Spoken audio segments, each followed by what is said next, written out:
অবনত হও আল্লাহর সামনে। মা'আর-রামি, যারা অবনত হয়ে আল্লাহর নৈকট্য লাভ করেছে তাদের মধ্যে তুমিও করবে। আল্লাহ রাব্বুল আলামিন এইখানে ইসলামের 5টা স্তম্ভের দুটো স্তম্ভের কথা বলেছেন। ইসলামের 5টা স্তম্ভ আছে। এটা হচ্ছে কালেমা, একত্ববাদ, আল্লাহর সামনে স্বীকৃতি দেওয়া যে আল্লাহ তুমি ছাড়া কোনো প্রভু নাই, এক। দ্বিতীয় হচ্ছে সালাত, নামাজকে প্রতিষ্ঠিত করা। তৃতীয় হচ্ছে যাকাত প্রদান করা। চতুর্থ হচ্ছে রমজান মাস রোজা রাখা।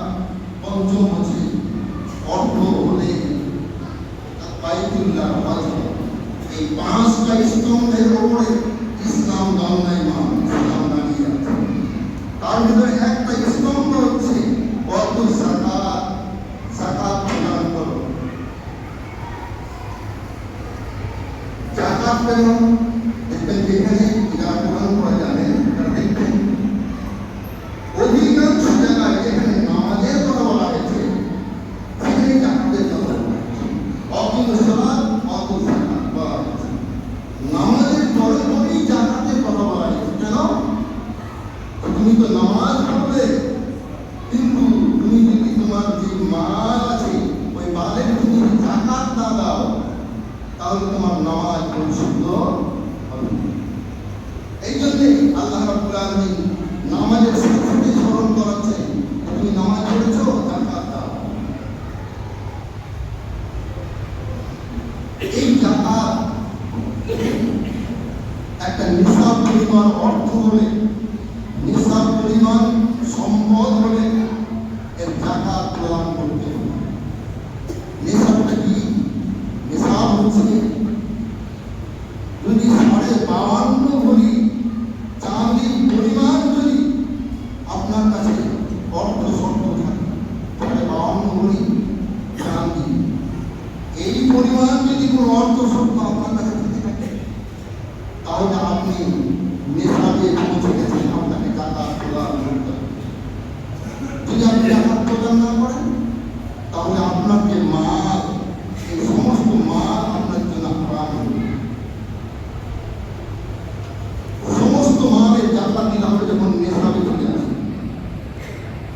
52 ভরি চাঁদি, এটা মূল্য কত? খুব বেশি হলে 70,000 তার বেশি।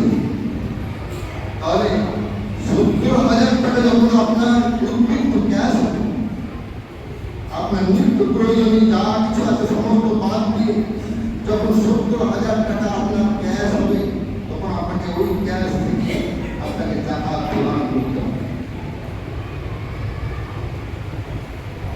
অনেকে মনে করে সামান্য একটু সোনা, সামান্য একটু চাঁদি, সামান্য একটু কয়টা ফসল, সামান্য কয়টা টাকা মনে করে, কিন্তু প্রতিটা জিনিসের যাকাত প্রদান করতে হবে। আল্লাহর নবী মুহাম্মদুর রাসূলুল্লাহ সাল্লাল্লাহু আলাইহি ওয়াসাল্লাম হাদিস থেকে আমরা জানতে পারি। একদিন তিনি বসে আছেন, তিনার কাছে একজন মহিলা তার সান্নিধ্যে নিয়ে এলেন। ওই মহিলার সঙ্গে তার একটা মেয়ে ছিল। মেয়ের দুই হাতে দুটো সোনার কঙ্কন, সোনার মালা।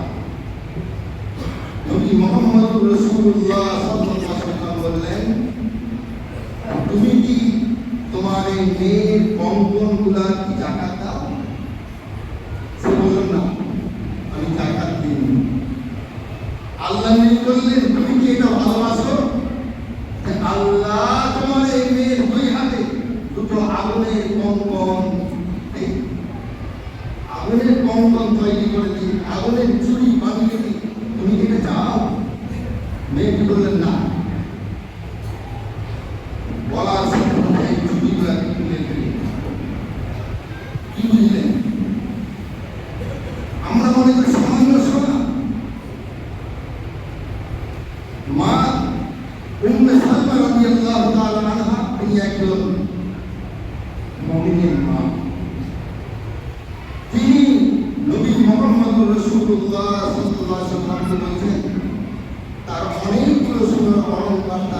স্বভাব আছে। তিনি বললেন, এই সোনার অলঙ্কারগুলা কি আমার জন্য প্রযোজ্য, আমার জন্য ভালো, আমার জন্য কি এগুলা উপযোগী? নবী বললেন, তুমি কি এগুলা জাকাত দাও? সে বলল, যদি তুমি এগুলা জাকাত দাও তাহলে তোমার জন্য এগুলা শোভনীয়, আর যদি জাকাত না দাও তাহলে এগুলাই তোমার জন্য জাহান্নামে যাওয়ার একটা পথ। মা আয়েশা সিদ্দিকা রাদিয়াল্লাহু তাআলা আনহা, তিনি একটা বড় সোনার রূপোর আংটি পরে আছেন। তিনি নবীকে জিজ্ঞেস করছেন, হে রাসূল, আমি যে এই সোনার এই যে রূপার আংটিটা পরে আছি, তো আল্লাহ বললেন, তুমি কি এটার জাকাত দাও? তুমি কি যাকাত, তুমি কি জাকাত প্রদান করো? যদি তুমি জাকাত প্রদান না করো তাহলে তোমাকে জাহান্নামে নিয়ে যাওয়ার জন্য এই আইনটিটাই যথেষ্ট। কি বুঝলেন? আর প্রতিটা জিনিসে জাকাত